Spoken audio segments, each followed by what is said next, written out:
For everyone who I have not met yet here tonight, I am Corinne Meisemunds. I'm the Assistant Town Manager and Director of Planning and Community Development here in Longmeadow.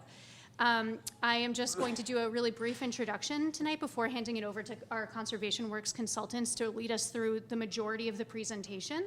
But I did want to give you some context as to how this project got started and what the next steps are from here. So this project came about with a Community Preservation Grant, a Community Preservation Act grant that was approved by the Community Preservation Committee last year, 2022, and then approved at annual town meeting by voters this annual town meeting, 2023. The idea for the project grew out of a lot of different areas. We have been hearing, my office, essentially the town manager's office, has been hearing from residents that this is a need, that they would like to have better wayfinding. There's some areas of trails that they feel like are not in as good condition as they would like, or they don't feel safe in some areas. We also know from the 2020 update of the town's open space and recreation plan, which was finalized right before I started here, that was a need that was also identified as part of the really big community engagement of that plan. There was a big survey, multiple events, et cetera. And so we did hear from residents at that time that they wanted better wayfinding. They perhaps wanted more trails, different trails. The scope of this grant, there's seats up front too if people are still looking. This grant here is relatively limited in scope, and so I just want to make sure everybody understands that before we go into the presentation. We hired Conservation Works to do official GPS-based mapping of the public walking trails in town that we pre-identified.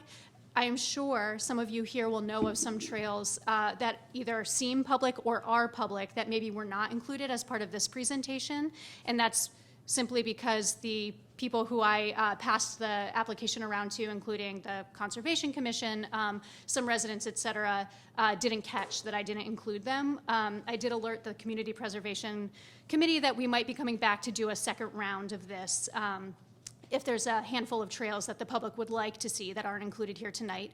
So it was GPS mapping and then also sort of a conditions assessment. So of the trails that we have mapped, how are those trails in condition now, and what are the prioritized recommendations for improving them? There are 2 public engagement activities for this grant. This is the first. So tonight, Conservation Works will be showing you what they have done so far, their assessment so far, and then taking your feedback that you provide here tonight, whatever I hear from people afterwards over the next couple of weeks, and rectifying their preliminary recommendations with what they hear residents want. So this is coming from them as professionals, and then we will incorporate what we hear residents want as well. And then that's the end of this grant. So moving forward, there could be other grant opportunities either through Community Preservation Committee or through state grants, et cetera, to enact some of these recommendations. Those are obviously things that we haven't identified yet, but they're ways that we're thinking ahead as we move forward with this project. Without further ado, I will be here tonight and I can help answer questions at the end, but I'm going to introduce it to Dick and Pete from Conservation Works. And I think they'll tell you a little bit about themselves and then get started about the grant. So thanks you all for being here, and thanks to Storrs Library for having us.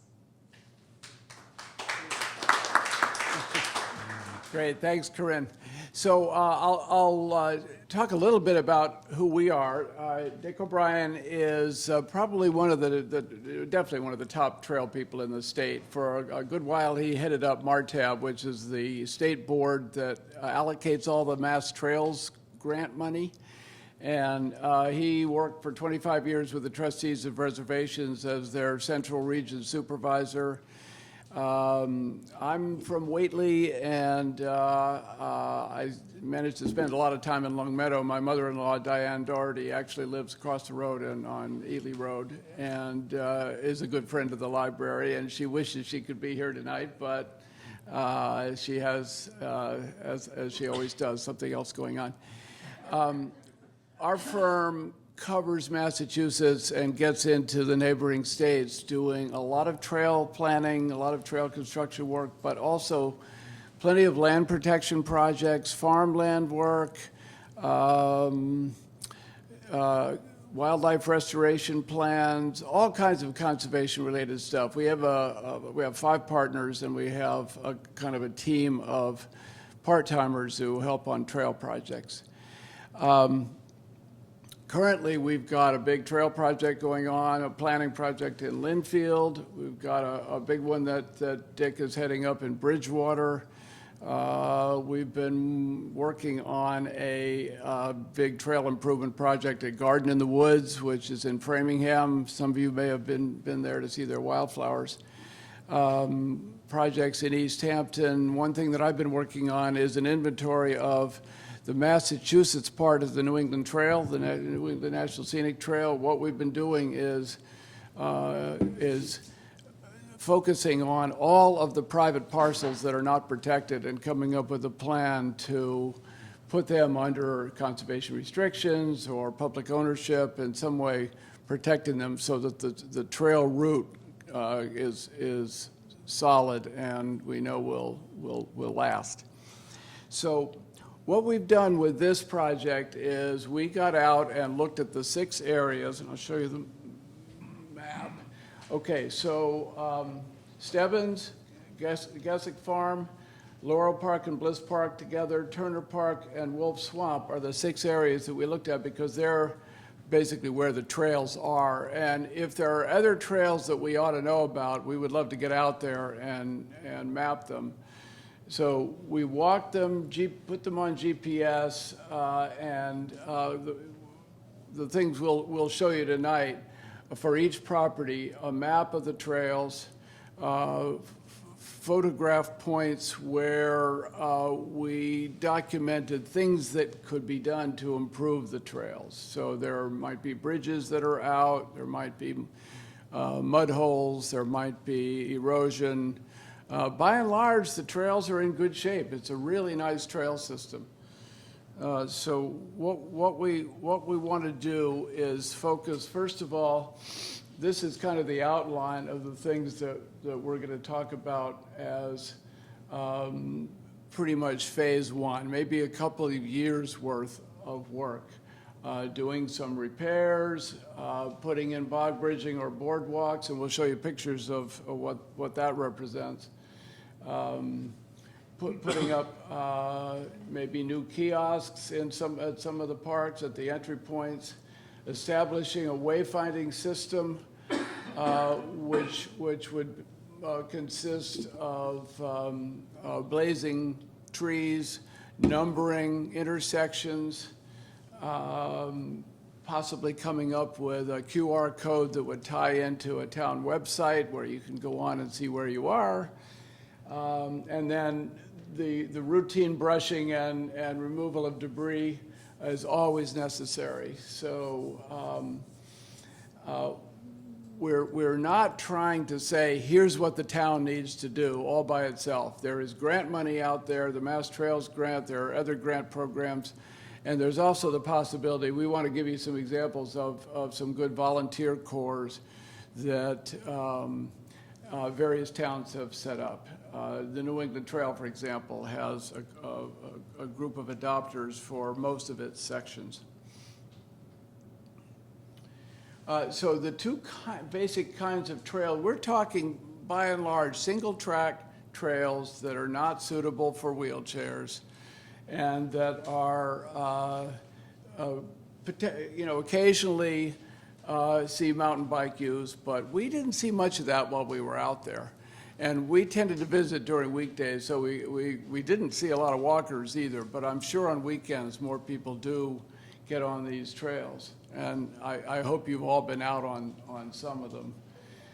So trails in the woods tend to need at least a maintenance visit quarterly, so that the overhanging branches. You know, we have so many invasives that are crowding in on our trails these days. It takes constant attention to keep ahead of those.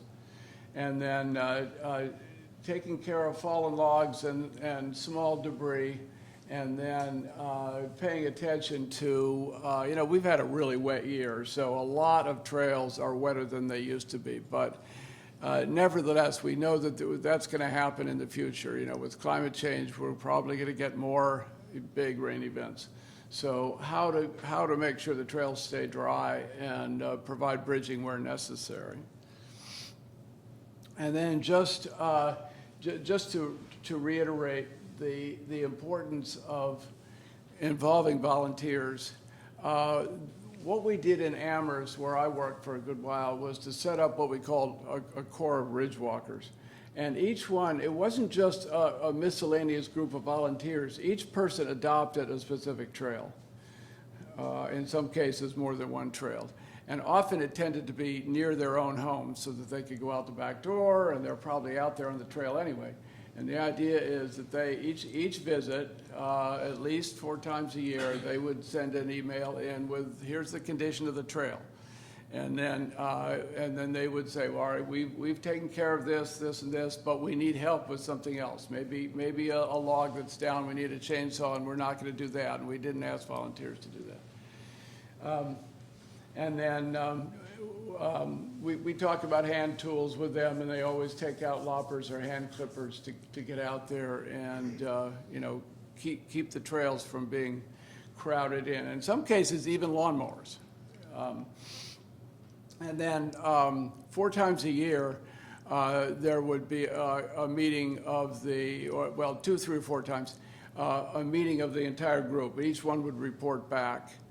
And I don't know why Longmeadow couldn't try that, because I imagine there are a lot of potential adopters. It's not a huge job to go out, and let's say your trail is a 1/4 mile long. That's a 15-minute walk. And you can pick up brush or, you know, do some cleanup and file a report with each trip. And then in terms of constructing bridges, having a work day every so often when volunteers are invited to come in. And Dick should talk about his volunteer work in Leominster. Every Saturday, as far as I know, Dick is out there with people who come in and work on serious big projects.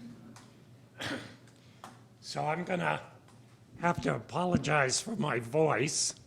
I've been out in the field in the pollen and allergies. I'm losing my voice, basically.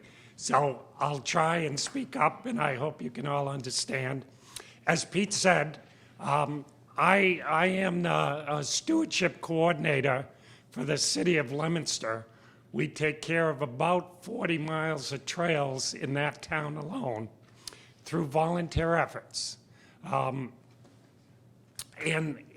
like Pete's adopters, we have a formal trail adopters program where people, either individuals or groups or families, sign up and they tell us that they want, you know, 1 or more trails, and they'll take care of the basic maintenance. So, you know, litter patrol, brushing it back a couple of times a year, the real basic stuff. The storm damage and things like that, we have another group that I belong to, the Leominster Trail Stewards.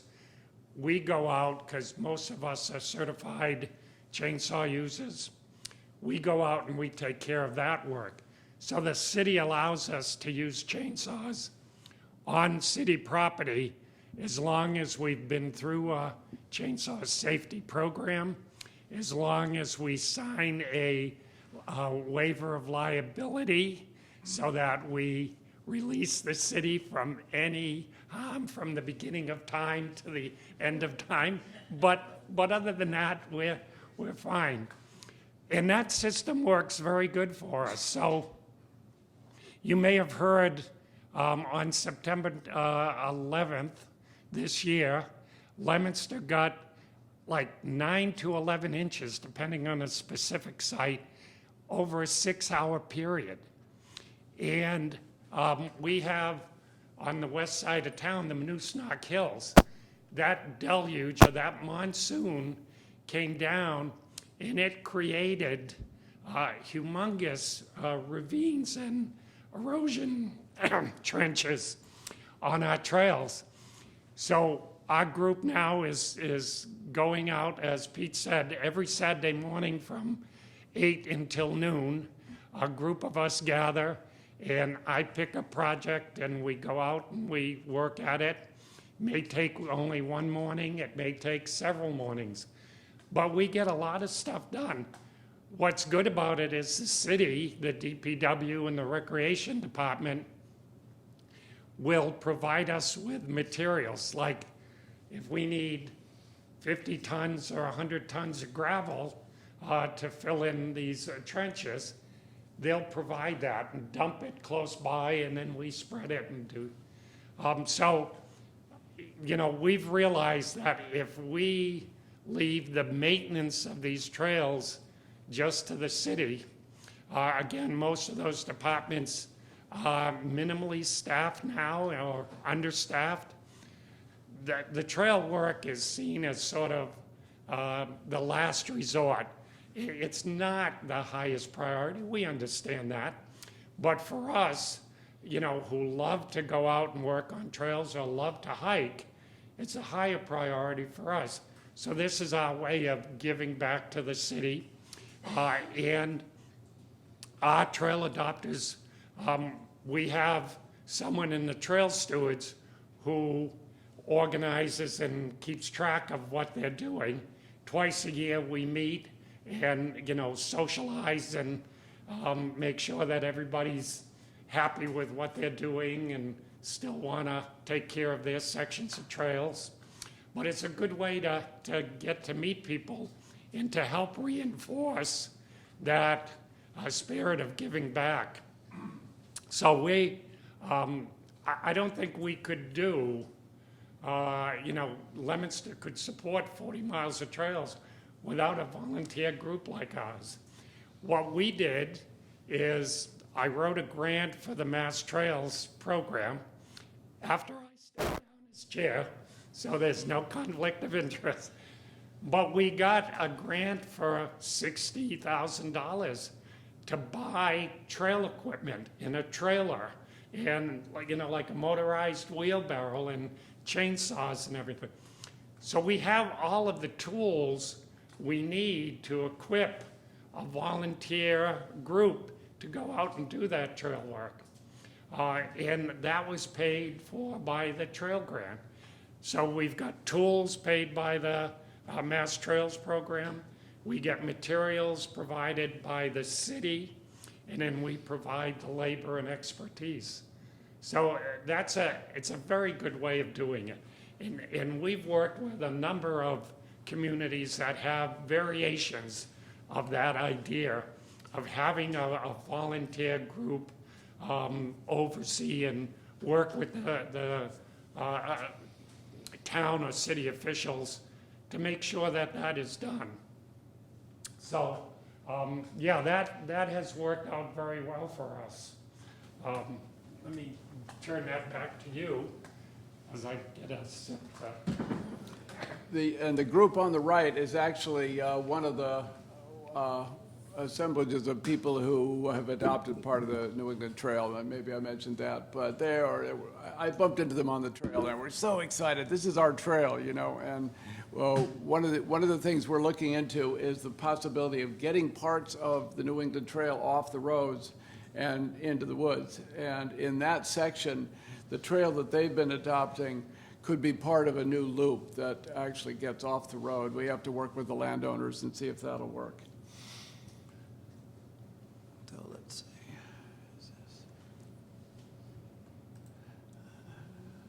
See if I can make this advance. Okay, so if you're familiar with the Fanny Stebbins, which is the big complex down by, otherwise known as the Meadows, It's under the umbrella now of the Conti National Fish and Wildlife Refuge, but the ownership is divided up among the town and Nature Conservancy, and well, I'll show you a map of how that works. So our assumption is that the consortium of owners and partners managing this property, we hope will be able to do some of the repair work that would be very, very good to have done. So, for example, I don't know whether you can read the small print here, but here, this trail that goes over to the Paddler's Trail campsite. You may have been out there. There are a couple tent platforms. There's a little restroom, and some of the trails headed out that way definitely need brushing. In other words, they're getting somewhat overgrown. It's a very wet area overall. You know, there are quite a few big areas of swamp and streams and so on. So one of the challenges is dealing with all that water, and the trails where they've been flooded, in some cases, definitely need some additional bridging. Here's, if you could read this, this is the way the current ownership is broken up. So Nature Conservancy down here, Allen Bird Club has been very active. The town owns several parcels, and then I think federal money has gone into some of the trail work that's recently been done there, because it's pretty impressive.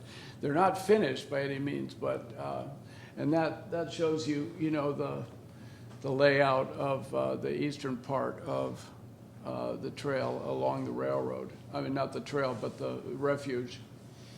So here are just some examples of some of the situations out there. They've done a nice job of mowing out some of the trails in the areas where they're doing floodplain restoration. So there's been a lot of planting. Swamp white oaks are coming up where they've planted them. They've put some new benches.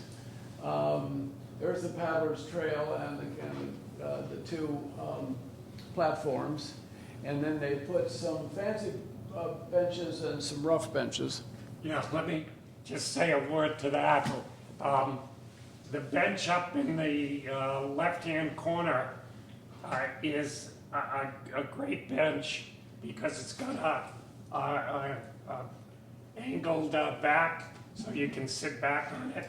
It's got armrests, so if, like for me, with my busted knee, if I didn't have a crutch, I couldn't get out of that chair.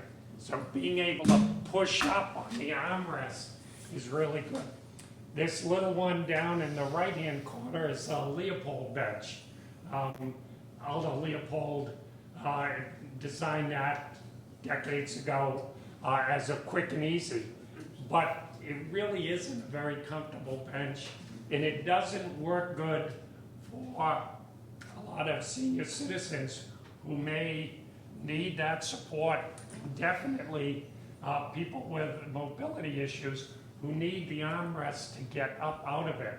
So if the town were gonna put benches, not only here, but on other properties, I developed an adapted design for the Leopold bench that has the armrests and the angled back and all. But that one up in the left-hand corner is a much better bench if you're gonna consider benches. And this trail is probably typical of a lot of the Stebbins trails in the meadows.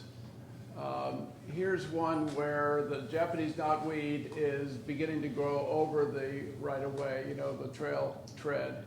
You typically want to leave about an arm's width of cleared ground over the trail, just so that you know it's going to grow in. You got to get ahead of it. Here's some marking that's been used, the yellow diamonds, and then another situation over on the right where the vegetation is beginning to encroach. So they basically just need constant attention, and our rule of thumb is 4 times a year getting out there with, you know, trail clearing equipment, hand equipment.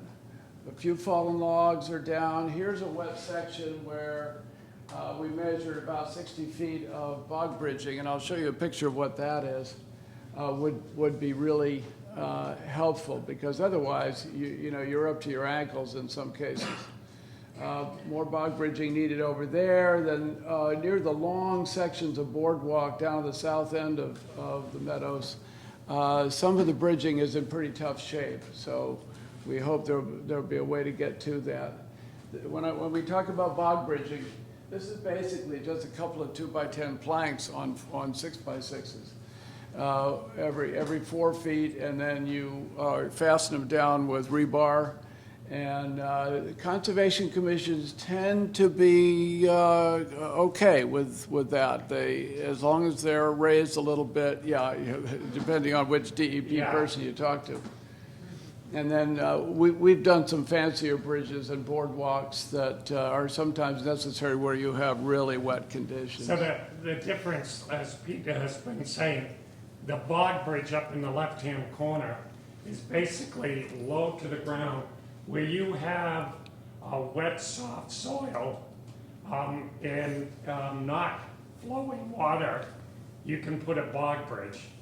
But where you have standing water, 6 or 8 inches, then you've got to go to a boardwalk. And the boardwalk can be close to the ground, or it can be raised 2 to 3 feet or more on it.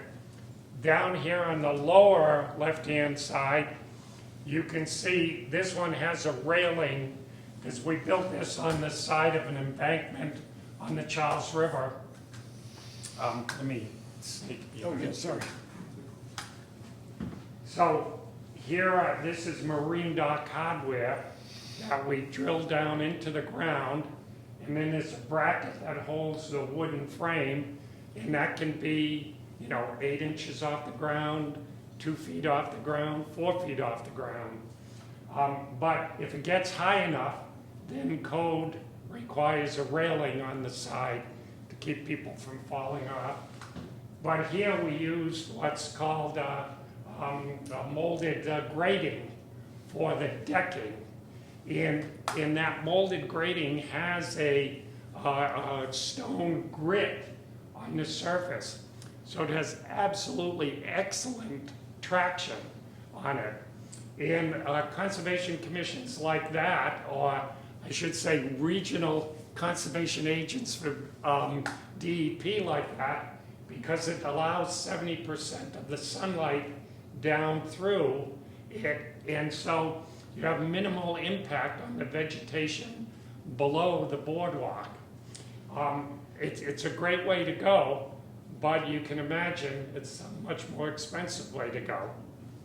But that, you can see, this is the walkway right here, and with a set of steps right here. It really is a very good way to do that type of a boardwalk on the edge. What are you looking at for linear foot cost-wise for something like that? That was about 120 feet, and I think we spent $78,000 on that. So kind of expensive. There are other comparable ways of raising boardwalks up. Diamond piers, some of you may be familiar with, they're these bowling ball-sized structures that take pipes through them in 4 different directions, which really holds them solid, and then you build a structure on top of those diamond piers. So that's another way to just avoid excavation. Typically in the past, there's been a lot of digging. Okay, we're gonna build a boardwalk. We dig 6x6s into the ground 4 feet, what a pain. And that's one of the reasons you have to be concerned about that is if you go after like a mass trails grant, that's federal money. And federal money requires you to have the least impact or no impact on the historic resources or archaeological resources. So any digging for a 4x4 post or anything like that really gets them very concerned. The marine dock hardware, that's a 2-inch post you're not digging, you're basically drilling it down into the ground. And the archaeologists don't have, or let's say they have minimal concern with that method versus the standard post or people used to use the sonotubes. And, yeah, that doesn't go with any of the conservation commissions now. And when Dick says drilling, he means this, It takes a couple people to get through some of that tough ground, but it's a pretty cool way to go. Okay, so a few of the other situations at Stebbins, there's 2 long sections of boardwalk down the south end, and they could both use, pushing the vegetation back, putting in rope where the handrails have deteriorated or disappeared, putting bridging over this pool, another big pool. You may know where the Beaver Deceiver is. That's not too far from the railroad. And then that plank that is totally inadequate up on the right, so that needs to be equipped with some, something wide enough to walk on. But again, not to disparage the Meadows general trail layout, it's really a nice system, and a lot of the trails are in good shape. Okay, so moving over to Turner Park, just south of Williams Street, and what you're looking at is you got the ball fields up here, and then the gravel road that comes almost down to the pond. And when we were out there, a couple of town employees were doing some repair work in that area, and they said that they get back on those trails as often as possible. I don't know how often that is, but obviously they do some work. You can see where the trails make several loops, and the cross-country team typically uses those trails all the time. Also, Pete, talk about the old parking area close to the pond. This could be renovated as a parking area. It's hard and grass surface now, but it's pretty dry and it's close to the pond, so potentially, if we wanted to get people back there with vehicles, that could work. It's really got to be a policy decision. Is that what the town wants to do? I think some people might say, well, let's leave it the way it is. One of the reasons you want to consider that is that if you could get people to drive there, you could make an accessible trail loop around the pond or around a portion of the pond. And that would be the reason to consider putting a parking area back in there so that from an accessibility standpoint, you'd open that up to people with mobility issues. We got a couple of drone views of the property from up in the air. The grassy areas are part of the trail loops. And then that footbridge is not in bad shape, but sooner or later, that looks like it was probably built without pressure-treated lumber, so it's going to need to be replaced. So that should fit somewhere into the town budget. And then you see with the signs that the cross-country team has put up. And we talked earlier about how nice it would be to have directional arrows and blazes on trees and numbered intersections. So ideally, this is one of the areas that could be equipped with that kind of wayfinding. So we got this picture just as the red maples were turning, because that's the wettest part of Wolf Swamp. And then on this map of the Wolf Swamp trails, the trails are in yellow. We put the wetlands in crosshatch on here so you can see what the limitations are. A lot of people have taken to walking the power line down here, and that's not town land. It's not something the town wants to encourage, but you may be aware that there's a lot of use of that power line right of way by vehicles, by bikes. There's a tremendous amount of water on that trail. To make that trail really usable or sustainable, require tons and tons of gravel and rock fill to build it up to make it stable. The fact that it's not on town property, why would you spend town money on that power line right away? There's more trails there in the yellow area that connect to the road that's just at the edge, closest to you.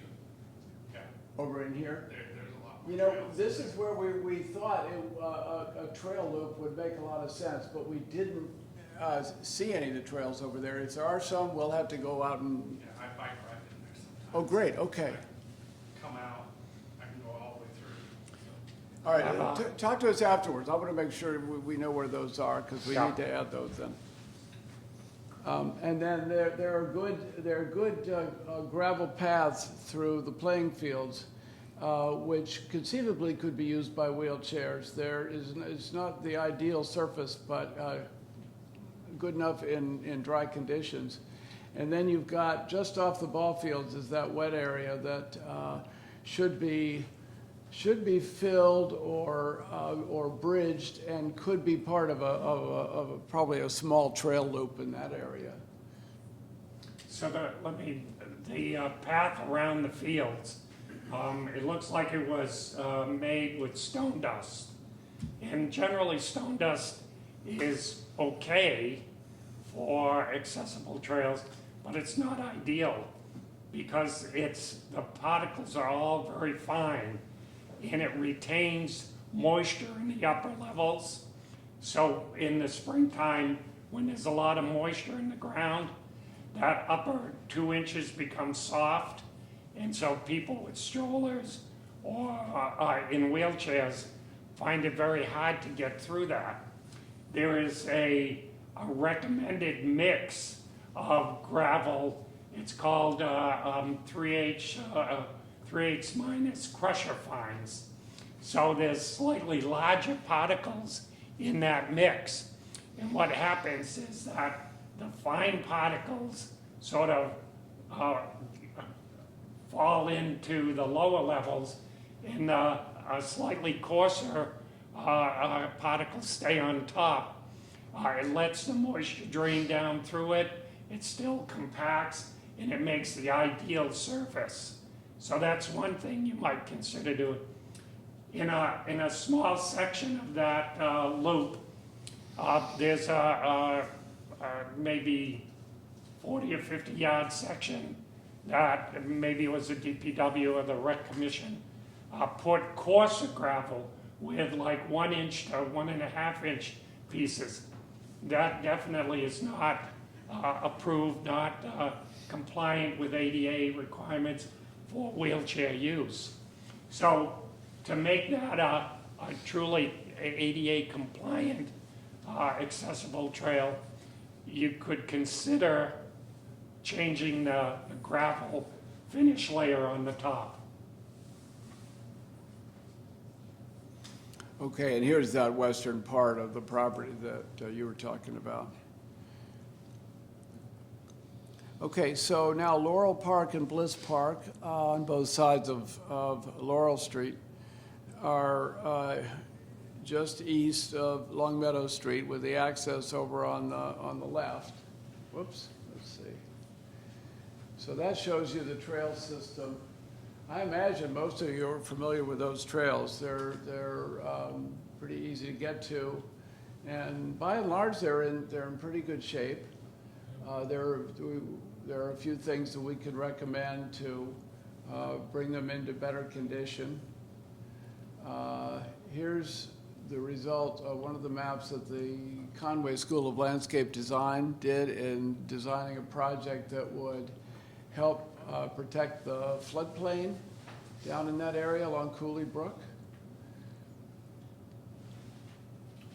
And one of the things that would be helpful would be to kind of modernize these kiosks and fit them with good maps and probably a narrative description, maybe the history of the area.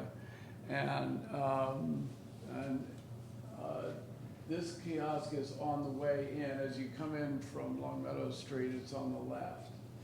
And if you notice, If you were in a wheelchair, could you get over to that kiosk to see it? You couldn't. So, you know, in doing your upgrades, you wanna, if you're gonna replace the kiosk anyways, because it's falling apart, you should put it close to where everybody can get to see it. One of the things we recommend is getting in touch with the handicap support, offices in the area, because they'll know who's out there, who is interested in using trails. Get some advice from these folks, because it makes a lot of sense to hear, what people's preferences are. Drainage work needed here. There's some invasive Japanese knotweed that really should be cut and probably herbicided if that's within, town policy, because it's awfully hard to get rid of without that. And it'll spread all over. I was on the Deerfield River with my kayak a few weeks ago. It is almost impossible to find an area of the bank that doesn't have Japanese knotweed on it. It's just amazing. And then a mountain bike area where, you see the kind of the digging out of these curves and bumps, jumps. This is next on the south side of the pond. You need some brushing in there just to open it up some more. So the tread isn't obscured. Erosion work needed here. The possibility, that trail on the right is right next to the pond, and ideally could be moved without a lot of trouble, maybe 30 or 40 feet to the south, up onto the ridge. I know people like to walk along the pond, but the erosion potential is greater right there. Yeah. And then Frederick Law Olmsted actually created a park design for both parks, Laurel and Bliss, back in 1936. So it's got some history. So next door, Bliss Park, and you've got the swimming pool, which was empty when we looked at it, tennis courts, the ball field, playground, and then a nice network of trails in the back, and they're in pretty good shape.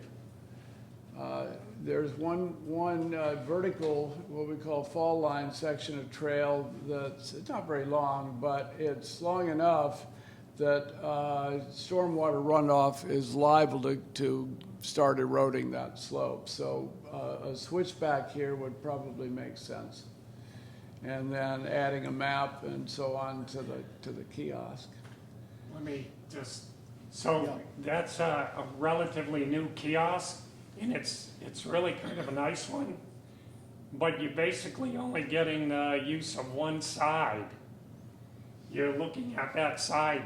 At least in my hometown now, when we put those up, covered kiosks, we turn it so that there's a left and a right side, and we have the property map on one side, and then the town map that shows all of the trails in town on the other side. The property map has specific sort of natural history or cultural history information on it, some photographs. The city side has more of the, here's the do's and don'ts on all of the city's properties, that type of thing. So different information, but you get twice the bang for your buck with one kiosk.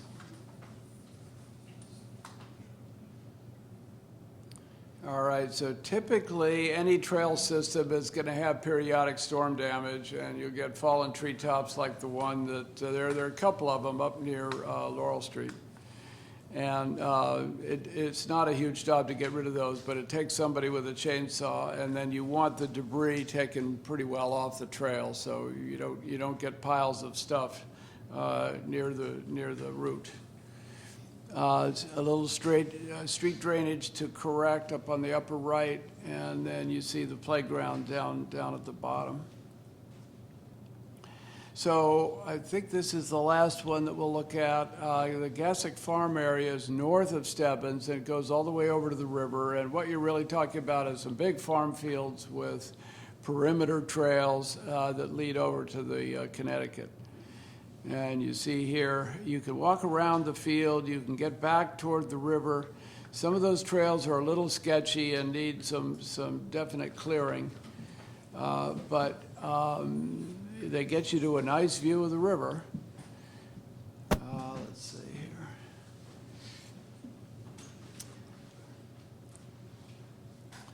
here.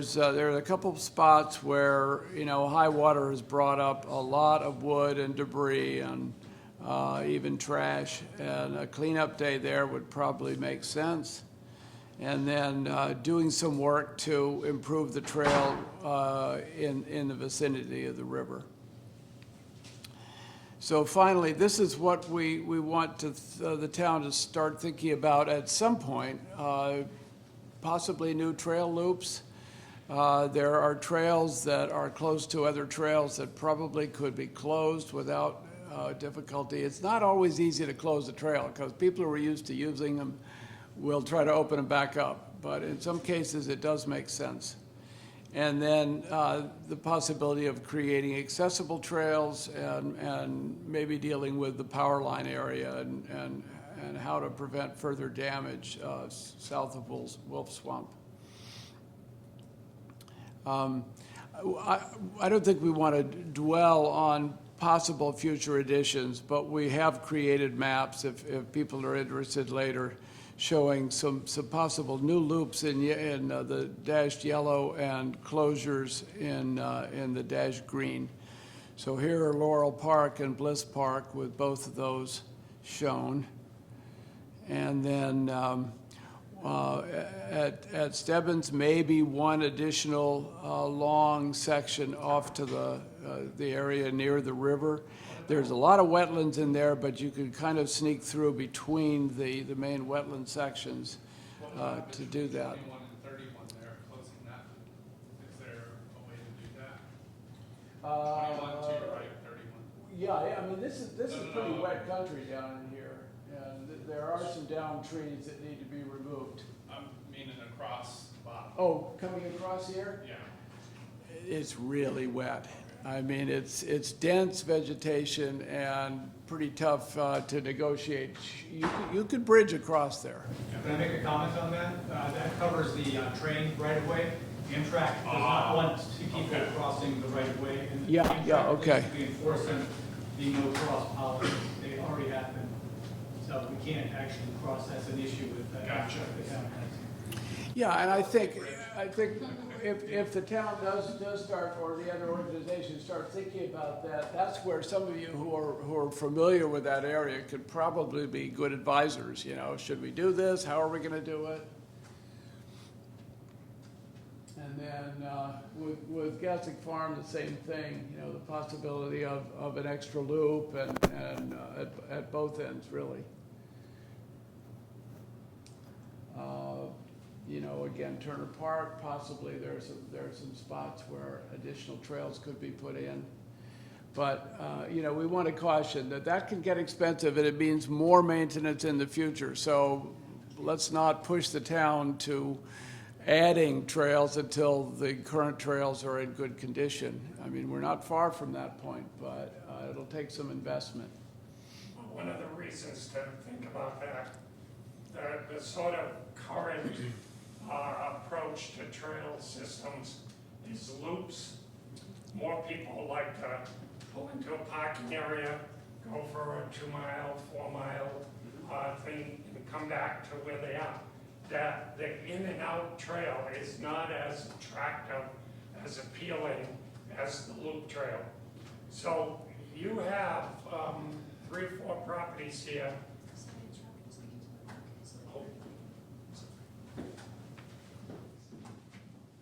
You have 3 or 4 properties here that lend themselves to this concept of nested loops. Smaller loops leading to larger loops, leading to larger loops. That's the ideal planned trail system on any one property. And so it may be that it would take a little more effort to maintain them, but you're also gaining some benefit from it. So, It's not an all or nothing proposition. Right. You could add a little bit of trail, you don't have to add all of that, right? So like closing the loop between 5 and 7 there Yeah. would be a good. Not a big deal, small right. thing, nothing to do, but you're adding an additional loop by Yep. just adding a small bit of trail. Yeah, good point. Okay, so we would love to hear any suggestions or questions that people have. I mean, I know you've all been out on the trails, and if you have any thoughts that would help as we prepare the final report for the town, love to hear it. Yeah, If you could use a mic, that would be great for the video. good idea, yeah. I would just like to know how ordinary folk like me can get more involved and help out. You know, you mentioned a number of times that you can do things, but, you know, I don't know how to do that right now. So I'm just interested to hear what, maybe from the town's perspective, the best way for, you know, I'm not on any committee, I'm just a guy who uses the trails a lot, and I'd like to help out any way that I can. so let me take a stab at that. Could you speak into the mic and also repeat the question? Because we didn't get the first. So the question is, yeah, how does an ordinary citizen help out? How do they get started? So 20 years ago, we had exactly the same issue. We had a big ice storm. Well, it was back in 2008, and our trails were devastated. And the city was getting all kinds of calls, you know, oh, you got to go out and do something about that. You got to, and the city's saying, we have our hands full with the city streets and roads, and we haven't. So a small group of us, 4 or 5 people, got together and organized an effort to begin cleaning that up. And we scheduled a couple of work days. The first work day we did, we had like 50 people. The next work day, we had 117 people. Of course, everybody came out with their chainsaws ready to go buzz cut everything, and whoa, no, you can't do that. But it led to us forming a core group, which is now the Leominster Trail Stewards, who are interested in trails, and now they reach out to others, and they collaborate with and coordinate with the town, with the DPW, with the rec department, with the mayor's office, etc. And we organize the work days. So I think Longmeadow needs to see if there's enough interest to form that core group. There's got to, because otherwise, are you gonna find time to lead a trail group? That's the perfect segue. So my response isn't directly to your question, but to add a little bit more information. We get a lot of calls, as I mentioned earlier, to our office asking about trail maintenance, why something hasn't happened, who's responsible for the trails. And the answer is, according to our departmental work scopes, no town department is responsible for these trails. It's not included in our budgets, and there's no staff person who has this as part of their job description. So we are in this interesting place right now of recognizing that this is something that, you know, people in Longmeadow take pride in and want to see happen. Somebody mentioned earlier, and they're absolutely correct in Longmeadow, that our DPW, who does the maintenance for active recreation, so parks and recs fields, trails are passive recreation. The DPW is understaffed, and even if they were fully staffed, this wouldn't be, you know, somebody's job as it is now. So I think it will be a learning curve on the town side too, and I think what we need to do is hear from some people that they are interested in volunteering, and then we will need to sit down and sort of work out, what does that look like? Who are they working with on the town end? What does that partnership look like? How do we empower them while also still making sure that the laws that we need to follow and liability, you know, concerns are being met? we're at a starting place of 0 right now. Like, nobody knows how to really move forward, but luckily, we are still under contract with Conservation Works, who can give us some examples beyond what they've given us tonight of other communities who have done this, and I think there's gonna be a lot of peer-to-peer learning on that end. Well, we really want to thank everybody for coming out. And if you have more suggestions, let Corinne know, or our email addresses are on the end.